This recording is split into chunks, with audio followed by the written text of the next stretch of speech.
Bueno, don Ignacio Zembrero, ¿qué tal está usted? Muy bien, encantado de estar aquí por primera vez y espero que no sea la última. Bueno, yo estoy encantado de que esté usted aquí. Don Ignacio Zembrero, pues es un reputado y respetado periodista, buen conocedor del mundo árabe, buen conocedor del Magreb, buen conocedor del Islam y de la situación del Islam en España, y acaba de publicar un libro muy interesante que les recomiendo a todos ustedes, La España de Alá, que lleva un sugerente subtítulo: 5 siglos después de la Reconquista, los musulmanes han vuelto. Son 2 millones y siguen creciendo. ¿Cómo surge la idea de este libro, don Ignacio? Bueno, el subtítulo es sugerente, pero sobre todo es provocador. A ver si conseguimos incitar a la gente a comprarlo y a leerlo, por supuesto. La idea surge porque yo me he dedicado muchos años al norte de África, me sigo dedicando en buena medida al norte de África, a Marruecos, y un poco los musulmanes en España, no todos, pero una parte de ellos son una prolongación, una extensión de Marruecos dentro de la península ibérica. Entonces es un poco una prolongación de mi trabajo. Por otra parte, constaté que hay muchos trabajos académicos en Cataluña y en Andalucía especialmente sobre los musulmanes en España. Son buenos, son de calidad, pero no hay ningún panorama periodístico, y dije, aquí hay un hueco, voy a intentar rellenarlo. Bueno, el libro yo creo que es muy recomendable por una razón, porque cuando tendemos a hablar del Islam, tendemos a hablar de los países árabes, tendemos a hablar de los musulmanes en España, pues inevitablemente cuando uno no conoce un tema tiende a pensar en términos de categorías y generaliza mucho. Entonces, posiblemente si preguntamos al 95% de la gente en la calle acerca de los musulmanes o del Islam, nos darán una respuesta bastante estereotipada, a favor, en contra o medio pensionista, pero muy estereotipada. Y en el libro lo que se hace es analizar, yo creo que de una manera bastante objetiva y desapasionada, el asunto, profundizando en el tema y viendo lo que son hoy en día los musulmanes en España y la inmensa variedad de problemas, de oportunidades, de riesgos que hay dentro de ese tema tan complejo. Por ejemplo, don Ignacio, analiza usted en el libro lo que es la influencia de una especie de tridente de intereses muy distintos, como son Arabia Saudí, Irán y Marruecos, en lo que es el Islam en España. Cada uno de esos 3 países, con sus intereses geopolíticos, con sus visiones diferentes de la propia religión islámica, intentan maniobrar, intentan mover sus peones para controlar el mundo musulmán en España, ¿no?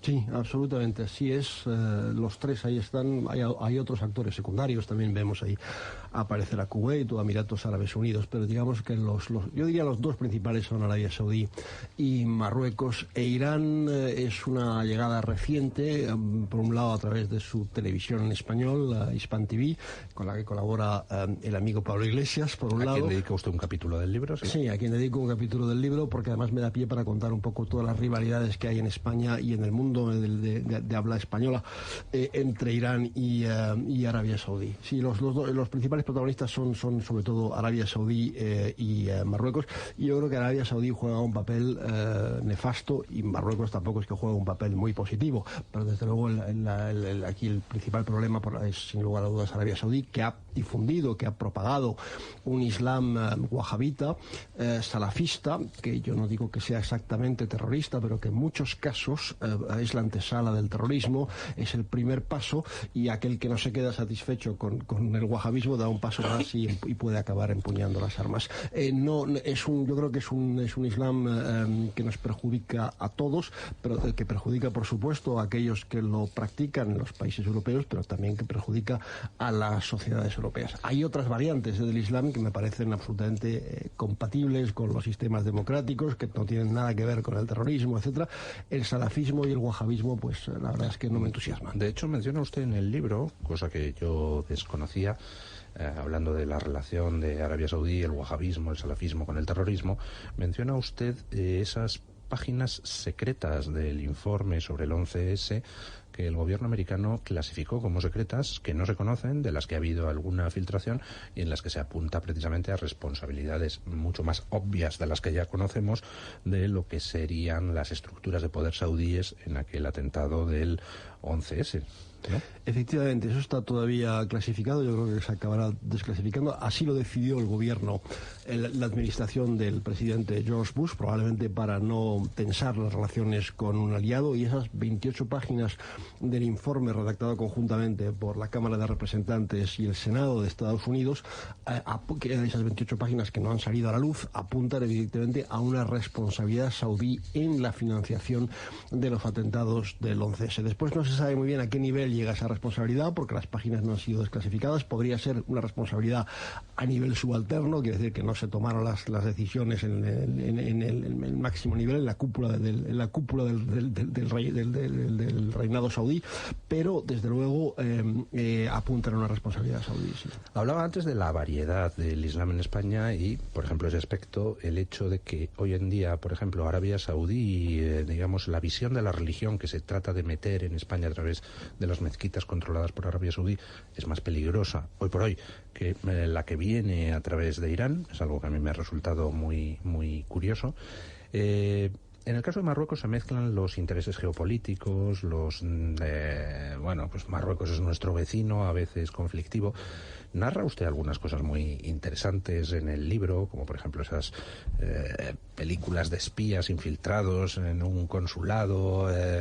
Pone usted como ejemplo hipotético, aunque no era ese en concreto, el caso de Almería. Pero menciona un detalle muy llamativo, que es esas filtraciones parecidas a lo de Wikileaks que hubo por parte de un bloguero desconocido que difundió datos de los servicios secretos marroquíes, y donde se pone de manifiesto que en España existe una red financiada por Marruecos, pagada por Marruecos, y usted da nombres de periodistas, estudiosos y supuestos dirigentes de think tanks que se dedican a trabajar en pro de Marruecos a sueldo del gobierno de Marruecos, aquí en España. Sí, primero déjeme, si me permite, decirle algo sobre Irán y Arabia Saudí, que ha empezado así un poco su pregunta. Es decir, yo he escuchado, entre otras cosas, en esta emisora y en otras muchas, en otros, criticar muy duramente a Irán, entre otras cosas con motivo de la relación que a través de la productora de televisión 360 Global Media ha podido establecer Pablo Iglesias. Yo no comulgo con Irán en absoluto, quiero decir, creo que, en fin, es un régimen pues con el que no comparto nada, pero comparado Arabia Saudí con Irán es 100.000 veces mejor. Es decir, no digo que sea un paraíso, pero es 100.000 veces mejor, por muchas razones. Es decir, lo que pasa es que Arabia Saudí es nuestro socio, Arabia Saudí es la que nos da los negocios. Las empresas españolas han firmado su mayor contrato en el exterior con Arabia Saudí para construir el AVE de Medina a la Meca, pero para acabar con la comparación podría poner muchos ejemplos a favor de Irán. Uno de ellos, en Irán las mujeres conducen y en Irán las mujeres tienen puestos de responsabilidad. No han llegado a jefe del gobierno ni nada por el estilo, pero vemos mujeres en el Parlamento, vemos mujeres en determinados puestos de responsabilidad. En Arabia Saudí eso es inexistente. Eso y otros muchos ejemplos podría poner.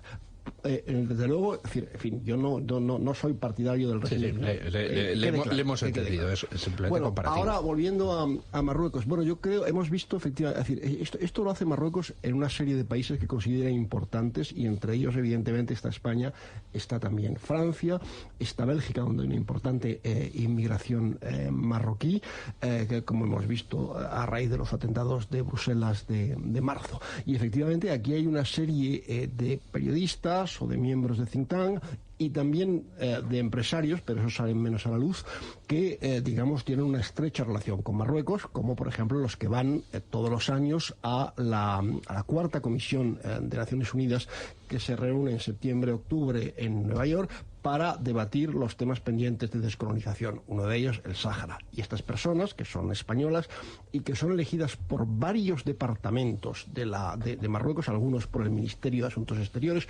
otros por el Ministerio de Interior y un tercer grupo por la JET, que es el Servicio Secreto Exterior, algo así como el CNI, pero a la marroquí.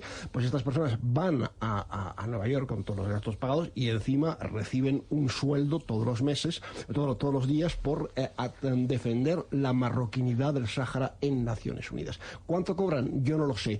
Lo único que en ese famoso Wikileaks que aparece, que del que usted hablaba, el Wikileaks marroquí de finales de 2014, que me pareció apasionante y cuyos documentos nunca han sido desmentidos por las autoridades marroquíes, ahí se ve la correspondencia de un canadiense que también acude a Nueva York por cuenta del gobierno, por cuenta de las autoridades de Marruecos, y está negociando, digamos, lo que va a cobrar al día, al margen del hotel y todo eso, y los viajes, y todo eso está pagado, y ese canadiense pide, creo recordar que estamos hablando de unos $2.100 o $2.200 al día. Está bueno, bien. pues entiendo que... Esto de colaborar con Marruecos está bien pagado, caramba. Bueno, para Marruecos esta gente es una prioridad y evidentemente les cuida, no tiene ni mucho menos los medios de Arabia Saudí, pero esto es una prioridad. Tiene dedicado un capítulo específico don Ignacio Zembrero en el libro al importantísimo tema de Ceuta y Melilla y a la cantidad de despropósitos que España ha estado haciendo durante tanto tiempo y que llevan a don Ignacio a una conclusión muy pesimista, y es que pues ambas ciudades a medio y largo plazo están perdidas gracias a la desidia del gobierno y de los partidos. Yo no diría que estén perdidas para España, Es decir, están perdidas en buena medida porque yo creo que son dos ciudades muy subvencionadas y en las que no hay ningún tipo de proyecto económico para sacarlas adelante, para que sean viables. Y no hay ningún tipo de proyecto económico, pese a que en el caso de Ceuta, que es yo creo que la que más problemas tiene desde el punto de vista económico, más todavía que Melilla, porque Ceuta no tiene frontera comercial con Marruecos. Eso significa que no se puede importar ni exportar nada legalmente a través de esa frontera. Eso significa que Ceuta vive en buena medida económicamente de espaldas a Marruecos. Y la solución al problema pasaría porque hubiera una frontera comercial y porque Ceuta se pudiera insertar un poco en el tejido económico del norte de Marruecos y servir un poco de puente, digamos, entre la península y Marruecos. La Asamblea de Ceuta, y esto que voy a contar me parece a mí extraordinariamente grave, pidió ya en 2010 que el gobierno de la nación, en aquel momento era el de Rodríguez Zapatero, tramitara el ingreso de Ceuta en la Unión Aduanera Europea. Eso cambiaba radicalmente las cosas porque convertía, si se consigue, y no creo que hubiera ningún problema en conseguirlo, en Bruselas. Si se consigue, pues Ceuta se convierte en frontera exterior comercial de la Unión Europea. Con lo cual Marruecos no tiene más remedio que reconocer esa frontera. Sería muy difícil decir que no, por lo menos a la parte, no digo la parte política, pero sí a la parte comercial. Y a partir de ahí fluiría, yo creo, el comercio entre ambos. Pero como usted señala en el libro, el gobierno no lo ha tramitado. El gobierno, el de Zapatero y el de Rajoy, han actuado en todo momento, en todo lo relativo a Ceuta y Melilla, con un miedo cerval a molestar a Marruecos. Y pone usted un caso que pone los pelos de punta, que es el de los dos españoles ceutíes muertos, ceutíes o melillenses, muertos por las fuerzas de seguridad marroquíes en circunstancias enormemente extrañas, y como eran melillenses pero de origen musulmán, resulta que no ha movido un dedo ningún gobierno español para que se aclare eso que parece pues un asesinato casi a sangre fría por los golpes que presentaban los cadáveres, etcétera, etcétera. La verdad, Luis, es que me alegro que me pregunte por esto porque he dado unas cuantas entrevistas y a varios medios y todos me preguntan por la integración de los musulmanes, que cómo se encuentran, que cómo se pueden integrar, que cómo se puede luchar contra el Islam radical, y me parecen preguntas razonables, pero nadie me pregunta, por ejemplo, por Ceuta o por Melilla, que son temas importantes que algún día van a estallar. Yo creo que además no van a tardar mucho en estallar por los problemas que tienen esas ciudades, y este es uno de ellos. Efectivamente, el 27 de octubre de 2013, dos jóvenes melillenses que estaban con una fueraborda paseando en aguas marroquíes fueron abatidos por la Marina Real marroquí, y el gobierno español, pese a que un mes después, en noviembre, García Margallo prometió que se tendría pronto una explicación, todavía estemos esperando a que el gobierno marroquí dé una explicación. Da la impresión de que fueron acribillados a sangre fría, a juzgar por la autopsia, que eso sí se hizo con grandes dificultades, puesto que los cadáveres tardaron varios días en ser entregados a las autoridades españolas, y además ya los forenses marroquíes habían trabajado sobre los cadáveres, con lo cual la autopsia en España se hizo en Melilla, se hizo con muchas dificultades, pero aún así todo da la impresión de que incluso antes de ser acribillados fueron apaleados por la Marina Real marroquí. Yo he publicado, entre otras cosas, el informe de la Gendarmería marroquí que investiga esto, etcétera, y la verdad es que no se les encontró droga, no había aparentemente nada que reprochar a estos chavales, y sin embargo fueron, pues yo creo que se puede decir, asesinados. Y todavía estamos esperando, y el gobierno español no se ha atrevido a dar un puñetazo encima de la mesa, es decir, dennos una explicación. No, es decir, todavía estamos esperando, han pasado ya, pues desde 2013, ya pronto, fue en octubre de 2013, casi 3 años, y no hay una explicación de Marruecos. Pero hay unos cuantos asuntos también parecidos a este en la relación bilateral. Un poco relacionado con esto, es decir, tema de política internacional y relaciones internacionales, de vez en cuando don Ignacio Zembrero suelta en el libro unas perlas, diría yo, que no sé si las suelta a propósito o se le escapan, pero que son tremendas. Y me refiero a que narra usted cómo en el verano de 2009 el Centro Nacional de Inteligencia, nuestros servicios de información, informan al gobierno de Zapatero de que va a haber un golpe en Mauritania contra el régimen democrático mauritano. Y el gobierno de Zapatero, informado por los servicios secretos españoles, no solo no mueve un dedo para defender a un gobierno democrático frente a un golpe militar, sino que encima aplaude la llegada del militar que derroca al gobierno democrático, porque iba a significar una mayor colaboración en la detención de la inmigración ilegal que se dirigía a Canarias. Bueno, me parece un escándalo. Bueno, me parece un escándalo, me puede parecer yo también, pero todas las relaciones, no solamente de España, sino de Francia y otros países con la orilla sur, en buena medida son así. Está esa frase que he escuchado pronunciar en varias ocasiones a algunos de mis interlocutores, y ahí también aparece, en el libro aparece el que era en aquel momento director del gabinete del vicepresidente del gobierno, y dice, tenemos que elegir entre la democracia y la seguridad, y entre la democracia y la seguridad nos quedamos con la seguridad. Yo creo que a medio y largo plazo no vamos a tener ninguna, ni la democracia ni la seguridad, pero en todo caso, en un primer momento, en el caso de Mauritania, sí hemos tenido la seguridad. ¿Qué significaba para España la seguridad? Pues la seguridad significaba que dejasen de llegar cayucos. El año 2006 fue el peor año en materia de inmigración irregular o clandestina a España. Llegaron 32.000 personas, si no recuerdo mal, en cayucos a Canarias, en su gran mayoría, no todas, procedentes de Mauritania. Eso había que atajarlo. 2 años después se produjo un golpe de Estado, y las autoridades mauritanas, los golpistas, se pusieron las pilas con la ayuda económica, por decirlo suavemente, con los sobres de las autoridades españolas, con el complemento, digamos, de sueldo de las autoridades españolas, se pusieron las pilas para atajar el problema. Y si no me equivoco, el año pasado, el problema está tan atajado que, si no me equivoco, el año pasado llegaron algo así como 200 inmigrantes irregulares a Canarias procedentes de África Occidental. Es decir, que hemos pasado de 32.000 en el 2006 a 200 en el 2015. El problema, desde un punto de vista español, está resuelto, la seguridad está restablecida. Efectivamente, para el gobierno de Zapatero también, pese a su discurso sobre derechos humanos y sobre un discurso impecable, pero la práctica es muy diferente. Y aquí la prioridad no era que se mantuviera la democracia en Mauritania, que había iniciado una experiencia interesante desde el punto de vista democrático, sino básicamente que se atajara el problema de la inmigración irregular. Y una vez que el golpe está dado, España no quiere condenar, evita que la Unión Europea condene, intenta que la Unión Africana no condene, pero la Unión Africana sí acabó condenando, y en eso trabaja con otros 2 países, especialmente con Francia, que es la antigua potencia colonial de Mauritania, pero también Marruecos, que está muy interesado a que no prospere una experiencia democrática en Mauritania. Bueno, nos quedamos sin tiempo, y la verdad es que lo lamento, porque nos quedarían muchísimos temas. Por ejemplo, por qué en tiene España y una islamofobia de baja intensidad y no de alta intensidad como en otros países europeos, cuáles son los principales problemas de integración que se están viviendo, cómo viven los propios musulmanes esa presión de su entorno en determinados lugares.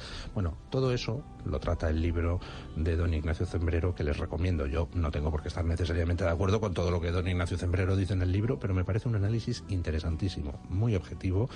Yo creo que les ayudará a ustedes a entender mucho mejor el fenómeno del Islam en España. Se titula La España de Alá, de Ignacio Zembrero, y publicado por La Esfera de los Libros. Muchas gracias, don Ignacio, por acompañarnos aquí. Gracias a usted, don Luis.